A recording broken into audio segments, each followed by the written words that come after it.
Lately, there's been a trend happening on this app, and I kind of just want to piggyback on some of the people's responses towards it. But there has been a lot of, let's say, very conventionally good looking white gays coming on here and crying and complaining that they can't find love, that they're having trouble finding the one, that the dating pool sucks. I just want to come on here and say that I truly have no sympathy. And maybe that's mean, I don't know, but because of the experiences I've had, there is a certain demographic of white gays out there. I remember when I was on the apps and they all look the same. They all look the same. They're like conventionally handsome. They're the ones you'll see on TV. They have like, six pack abs or something, beard, whatever. They're always the same look, same type, same demographic that are just some of the most meanest people I've ever met in this world, especially within those apps. And it's the same. Like, it's like every time I see a video on here on TikTok with those gays, I remember I'd flinch because I'm like, you, like, you will be mean to me. You're someone who's mean to me if I don't look like you.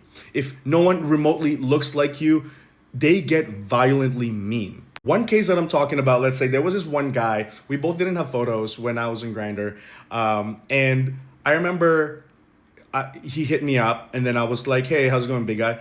And then he's like, good. And he's like, show me a face. And I'm like, sure. And then I sent him a face pic. And then he said, not interested, period.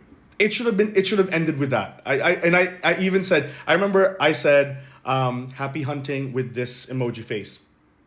I didn't care. And then he proceeded to say, you too, you ugly ass bitch. And then he blocked me. I remember I was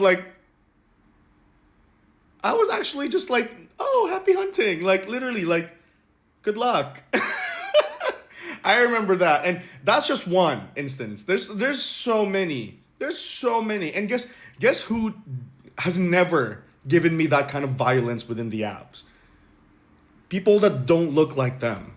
There are so many, at the same time, white gays as well out there that don't look like them, that are nice, but it's always the same kind of body type, demographic type, facial structure type. There's always the same. And also at the same time, they always hang out with each other. And they always complain that there's no love. They always complain that, the apps ruined them, the gay community ruined them. The gay community didn't ruin you. You ruined each other. And maybe the reason why you're not finding love is because you don't know how to give love. You're mean and you're nasty. And if you come on here and cry on TikTok, I just don't have the sympathy. And